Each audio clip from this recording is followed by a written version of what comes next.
Saya gemes banget sama Presiden Prabowo. Kalau bisa, jangan sering-sering dikasih mic. Kalau dikasih mic, volumenya diperkecil atau di-mute aja. Rakyat di desa nggak pakai dolar kok. Sekarang, rakyat itu penghasilannya dolar. Sebab salam interaksi. Saat ini ya Pak, harga kebutuhan pokok naik semua.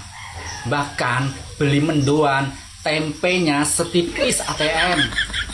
Desa kan nggak pakai dolar sih to Pak yo ngalah Gusti kowe ora paham to Pak tiba no yo ngalah lah aku tuku pakan pitik Pak BKK teko luar negeri ki mundak sapol-pole akhirnya rego sentrat ki larang Pak apa ne regondok pas murah-murah Pak ditambah lagi DOC ini larang loh Pak mergo dolar naik yo ngalah ngerti tibane presiden iki ditambah nih aku yo tukang tani pupuk impor larang Pak 2 kali lipat kan enek pupuk subsidi iya Pak pupuk subsidi butuh kurang sak tapi mau kayak sak akhirnya aku tuku impor Pak ngono ritek rego panenan murah aduh Gusti lah kenapa iki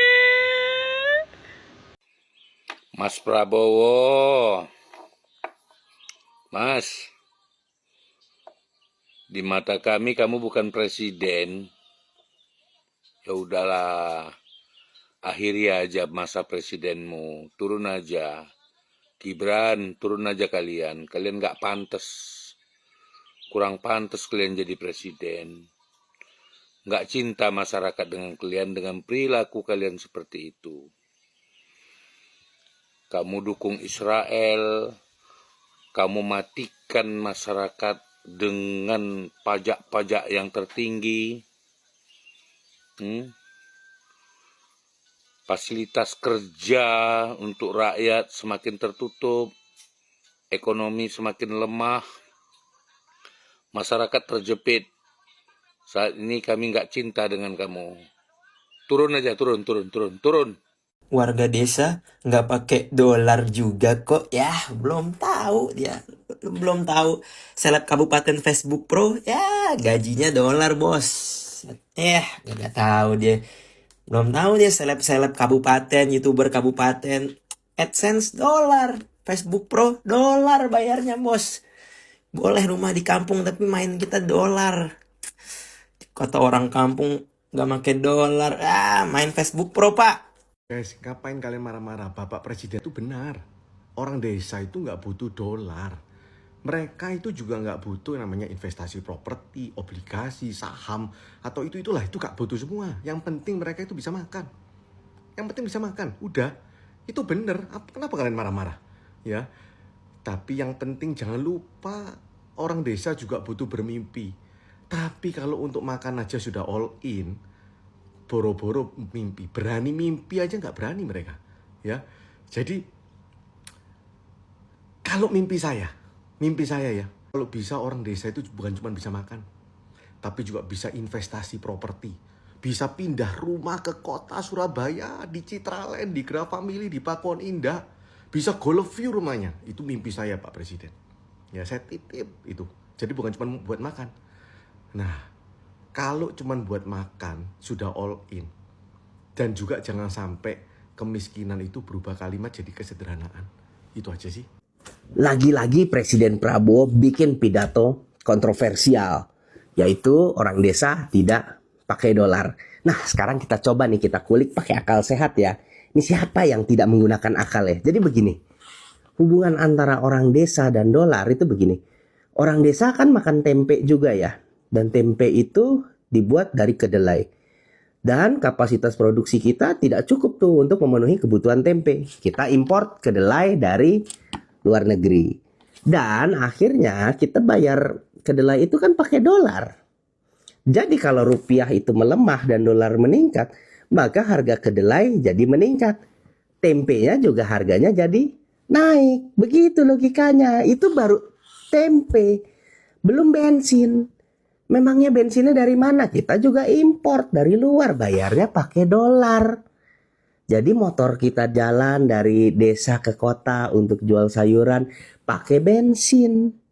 Jadi kalau bensinnya naik, dolar naik, bensin naik, harga logistiknya naik, harga-harga jadi naik. Ya begitu logikanya kalau kita pakai akal, kan begitu. Lah kenapa kok Presiden Prabowo bilang dolar itu nggak ngaruh atau apalah ke orang desa? Ya ngaruh lah gitu.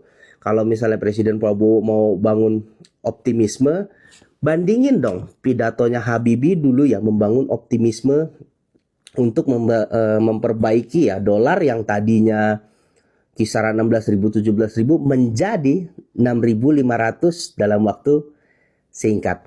Beda jauh. Makanya follow, nanti kita akan bahas mengenai Prabowo dan Habibie. Halo. Halo, senang bisa ngobrol lagi. Ada yang bisa aku bantu hari ini? Atau mungkin kamu punya topik tertentu yang ingin dibahas? Apa dampak langsung dolar terhadap orang yang tinggal di desa atau di kampung?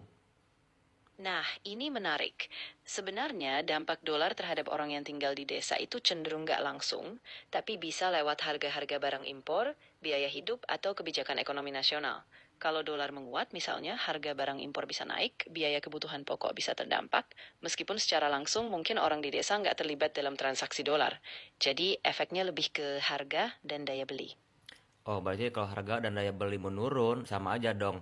Semua ekonomi akan turun. Iya, kurang lebih begitu. Kalau daya beli menurun, orang-orang di desa mungkin mengurangi konsumsi, yang ujung-ujungnya juga bisa ngaruh ke usaha kecil, petani, atau pedagang lokal. Akhirnya memang bisa bikin ekonomi desa juga lesu, karena permintaan berkurang dan pendapatan berkurang. Jadi efeknya bisa meluas. Nah, begitu kata ChatGPT. Coba menurut kalian gimana? Tulis di kolom komentar. Saya nggak ada masalah itu. Oke, tapi untuk suasana pemilu Yang penting rakyat. Saya yang penting rakyat. Saya nggak peduli orang. Pasti dia orang yang takut sama saya kan pasti cari semua. Apa sih takutnya dengan saya? Saya ingin menegakkan kebenaran kok. Mereka takut. Saya ingin hilangkan korupsi. Mereka takut. Saya hilangkan rakyat saya sejahtera. Saya ingin rakyat saya tidak lapar. Saya ingin tidak ada orang usia 70 tahun masih narik becak. Itu keinginan saya. Apa yang ditakuti? Saya nggak takut kok. Saya membela kebenaran. Saya tidak perlu apa-apa lagi. Saya hanya mau bela kebenaran. Saya mau membela. Saya tidak mau lihat ada orang miskin di Indonesia. Itu keinginan saya. Ya. Bapak ini kenapa memilih untuk berantem, Pak? Masih deg-degan nggak sih, Pak? Saya pasrah. Apapun keputusan yang maha kuasa. Gebrakan apa lagi toh Pak? Pak wis to karuan menang, delok toh. Presiden jaluk mobil sing metu kocone. Dan apa komentar rakyat coba lihat? 25 tahun puji Tuhan, 5 tahun lagi Pak beli kafling di Lesti tipe survei family Pak buat 32 lupa.